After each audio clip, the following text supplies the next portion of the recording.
प्रगतिशील किसान पेश कर रहे मिसाल। नई तकनीक के साथ नए प्रयोग हो रहे सफल। बागवानी की ओर आकर्षित होते किसान। तरक्की की राह पर हरियाणा का किसान।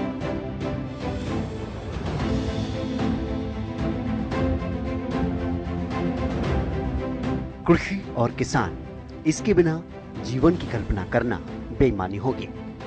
हर देश की तरक्की और विकास कृषि और किसान पर ही निर्भर करता है। ऐसे में सरकार का कृषि और किसान पर खास ध्यान देना जरूरी हो जाता है। एक समय था जब खेती करना बड़ा ही कठिन और मुश्किल काम था। अपना खून पसीना एक कर किसान किसी जमीन को खेती योग्य बनाता है। उसकी कड़ी मेहनत का ही नतीजा है कि एक बंजर जमीन में भी एक किसान अनाज पैदा करता है। समय के साथ साथ किसान भी जागरूक हुए और खेती में नई तकनीक को अपनाना शुरू किया। साथ ही सरकार ने भी अपने स्तर पर प्रयास शुरू किए। नई तकनीक से किसानों को अवगत करवाया गया। आर्थिक तौर पर भी सरकार ने किसानों की मदद की। नतीजा यह हुआ कि किसान ने खेती में तरक्की की राह बनाई। अब का किसान पहले जैसा किसान नहीं। पहले कहीं ज्यादा मेहनत थी और कहीं ज्यादा लागत। ऐसे में सरकार द्वारा दिखाए गए रास्ते पर चलकर किसान ने परंपरागत खेती से मोहभंग किया और प्राकृतिक खेती और बागवानी पर ध्यान देना शुरू किया। आज हजारों की संख्या में ऐसे किसान हैं जिनके नाम के आगे प्रगतिशील किसान लगता है, जिन्होंने अपनी मेहनत के दम पर खेती को फायदे का सौदा साबित किया है और दूसरे किसानों के लिए ये प्रगतिशील किसान उदाहरण बनकर उभरे हैं। इन्हीं में से एक किसान हैं यमुनानगर के मंडोली गांव के विजय मेहता। परंपरागत खेती को बढ़ावा न देकर केले की खेती पर खास ध्यान देने वाले विजय मेहता ने साल 2014 में 3 पेड़ों से शुरुआत की थी और आज 2200 से भी ज्यादा पेड़ों पर फल लग रहे हैं। जमीन की उर्वरक शक्ति बनी रहे और पानी का कम से कम इस्तेमाल हो, इसके लिए सरकार किसानों को नई स्कीमें चलाकर परंपरागत खेती छोड़कर अलग अलग खेती करने के लिए जागरूक कर रही है। विजय मेहता वो मेहनतकश किसान हैं जो कई दशक से गेहूं, धान, गन्ने की फसल के साथ साथ अलग अलग तरह की खेती करते आ रहे हैं। साल 1990 से 94 में विजय मेहता ने यमुनानगर में सबसे ज्यादा 25 एकड़ में सूरजमुखी की फसल उगाई थी, जिसके चलते उन्हें सम्मानित भी किया गया। वहीं साल 2014 से पहले जब उन्होंने एक बार मुंबई का दौरा किया तो रास्ते में उन्होंने केले के पेड़ खड़े हुए देखे और अपने खेत में 3 पेड़ लगाए, जिसके बाद फसल बढ़ती गई और आज के समय में उनके पास केले के करीब 2200 पेड़ हैं। उनका कहना है कि हर साल वो 1 एकड़ खेत में फसल लगाते हैं। हाल ही में उनके पास 3 एकड़ में केले की फसल खड़ी है। वहीं उन्होंने बताया कि केले की फसल पर लगभग 1 एकड़ पर 1 लाख रुपए का खर्चा आता है और जितनी कमाई गन्ने की फसल से होती है उतनी ही कमाई हो जाती है। उनका कहना है कि कमाई के लिए नहीं बल्कि उनका शौक भी है अलग अलग तरह की खेती करना, जिसके चलते वो केले की खेती कर रहे हैं। उन्होंने बताया कि 11 महीने में फसल आती है। 1 एकड़ पर लगभग 10 किलो केले लगते हैं और ये केले पककर खाने के लिए नहीं बल्कि सब्जी बनाने और चिप्स बनाने के भी काम आते हैं। अभी तो सिर्फ 1 एकड़ में ही इस फसल को कर रहे हैं। ज्यादा एकड़ में करेंगे तो फिर ज्यादा कमाएंगे भी। परंपरागत खेती को छोड़कर दूसरी खेती करने के लिए जहां सरकार किसानों को जागरूक करने का काम कर रही है, तो यमुनानगर के एक ऐसे ही किसान हैं विजय मेहता, जो परंपरागत खेती को छोड़कर केले की खेती कर रहे हैं। आप मेरे पीछे यहाँ पर तस्वीरों में देख सकते हैं, करीब 3 एकड़ खेत में जो है इन्होंने करीब 2200 पेड़ केले के लगाए हुए हैं और ये कई सालों से 2014 से जो है लगातार केले की खेती करते आ रहे हैं। और हमारे साथ यहाँ पर जो है विजय मेहता मौजूद हैं। उनसे जानेंगे कि उन्होंने कैसे ये सोचा कि केले की खेती की जाए और कैसे उन्होंने इसकी शुरुआत की और कब से शुरुआत की। जी विजय मेहता जी, आपका स्वागत है हरियाणा। नमस्कार जी, मैं विजय मेहता बोल रहा हूँ मंडोली, गाँव मंडोली से जी। ऐसा है कि मुझे कुछ अलग करने का मेरा था। पहले कभी मैंने सूरजमुखी में अलग किया था तो मुझे अवार्ड मिला था सन 94 में।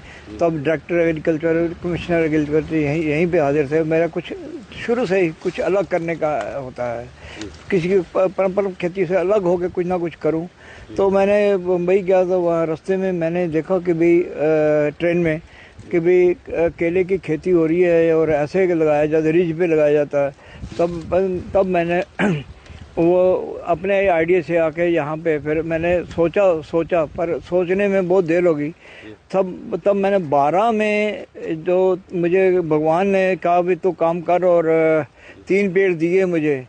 3 से 13 बनाए, 13 से 130 बनाए, 13 से 130 से आज मेरे पास 2200 पेड़ हैं। ठीक है जी। और अब वो उसमें फल भी आ रहा है और चल भी रहा है। जैसे गेहूं की और धान की खेती की बात हो तो 4 या 3-4 महीने की खेती होती है, तो केले की खेती कितने दिन? नहीं, केले की खेती तो एक बार ही लगा दो कि ये तो गन्ने की तरह कटते रहता है, होता रहता है, पर इसकी देखभाल भी है। और जो कनक और धान लगाते हैं हम, उसमें तो हमें 6 महीने बाद पैसे आते हैं।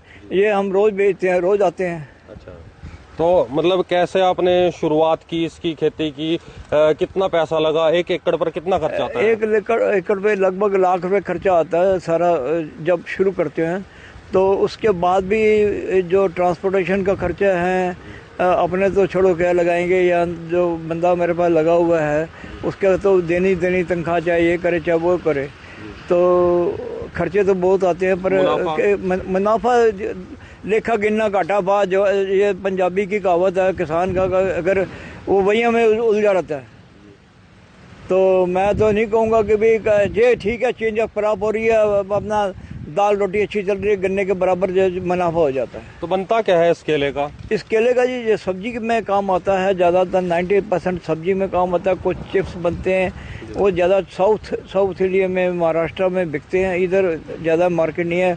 1-2 दुकानें खुली थी, वो बंद हो गई हैं। एक पेड़ से कितना लगभग फल उतर जाता है? एक पेड़ में एक साल में जब 11 महीने में निकलता है तो एवरेज में 10 किलो का पेड़ 9-10 किलो का उतरता है। वैसे 20 का भी आ जाता है और 5 किलो का भी आता है। तो इसको ऑर्गेनिक खेती कहेंगे?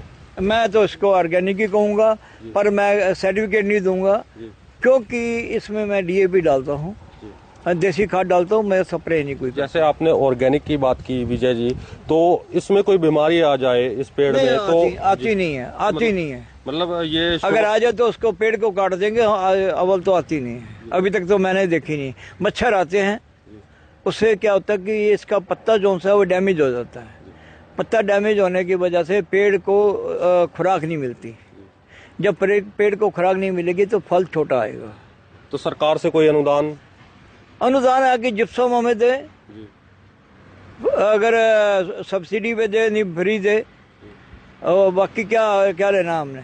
तो जैसे पेड़ खत्म हो जाता है तो उसके बाद इसका क्या होता है? पेड़ खत्म होने के बाद ऐसा है कि हम तो इसको वेस्ट कर देते हैं। अच्छा, गाय में फेंक देते हैं। और साउथ इंडियन में इसका कागज भी बनता है। तो पत्ते का क्या काम होता है? पत्ते का जो इसके पत्ते हैं वो आजकल में रिसेंटली, कोई ज़्यादा दिन की बात नहीं है, इसकी होटलों में जा रहे हैं, वहाँ पे ये डिशेस के नीचे रखते हैं। तो क्या कुछ कहना चाहेंगे जो अन्य किसान हैं, जैसे परंपरागत खेती लगातार कर रहे हैं, कहीं ना कहीं उर्वरक शक्तियाँ भी खत्म हो रही हैं खेतों की, उन किसानों के लिए क्या संदेश देना चाहेंगे? किस तरह की खेती करनी चाहिए? वो ये ज़्यादा कुछ नहीं मैं कहूँगा। वैसे तो जो परंपरागत खेती करते हैं वो तो उनका अपने हिसाब से कर रहे हैं। मैं ये कहूँगा हल्दी भी लगाएं, क्या तो एक किनार में लगाएं, क्योंकि हल्दी एक बाज़ार में प्योर नहीं मिलती, ये मेरा दावा है। आप हल्दी लगाओ, अपने घर की हल्दी होएगी, ठीक है, और हल्दी की खेती करो। इस केले खेती के साथ अन्य खेती भी लेते हैं आप? हाँ जी। पहले साल तो हम 6 महीने हम हल्दी लेंगे। हल्दी ये मई में बोई जाएगी, दिसंबर में कटेगी, और इसमें जून में जुलाई में केला लग जाएगा। इसमें लगता रहेगा, ये चलता रहेगा। दिसंबर में हल्दी पड़ने के बाद जनवरी में ये अरबी लगाई है, इसकी फर्स्ट टाइम लगाई है, सेकंड क्रॉप। देखो क्या होता है। तो पानी कितना मांगता है केले का पेड़? केले का पेड़ वैसे तो साउथ में तो जी ड्रिप इरिगेशन है, 5 लीटर रोज का पानी मांगता है, पर हमारे पास नहीं इतना ड्रिप लगा सकते हैं, क्योंकि यहाँ रेजिडेंस नहीं है हमारे पास। और हम कोई फोर्टनाइटली एक पानी खेत में जैसे कनक वगैरह में छिड़ते हैं, वैसे पानी देते हैं। तो जिस तरह से सरकार मेरा पानी मेरी विरासत की भी एक योजना है, उसमें जो है कहीं ना कहीं कम पानी वाली खेती करने के लिए जो है किसानों को आग्रह किया जाता है। इसी तरह केले की खेती की बात करें तो इसमें भी पानी बड़ा कम लगता है और कहीं ना कहीं जिस तरह से एक ही फसल की लगातार बुआई होने से कहीं ना कहीं जिस तरह से उर्वरक शक्तियाँ खत्म हो रही थी, तो जो विजय मेहता हैं उन्होंने किसान ने सोचा कि एक अलग से खेती की जाए। उन्हें ये शौक भी है कि वे अलग खेती करें, तो इसके चलते ही जो है इस तरह की खेती उन्होंने केले की यहाँ पर यमुनानगर में 3 एकड़ में की हुई है। इन्हें प्रगतिशील किसान भी कहना गलत नहीं होगा।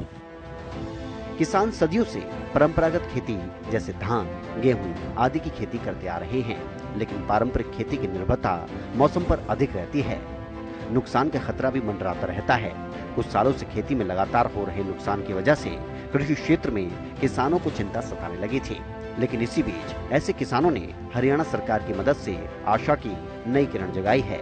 ऐसी स्थिति से निपटने के लिए हरियाणा सरकार भी तमाम योजनाओं के माध्यम से किसानों को प्रोत्साहित कर रही है, जिसकी बदौलत अब प्रदेश के प्रगतिशील किसान पूरे देश के सामने आय बढ़ाने का नायाब उदाहरण पेश कर रहे हैं।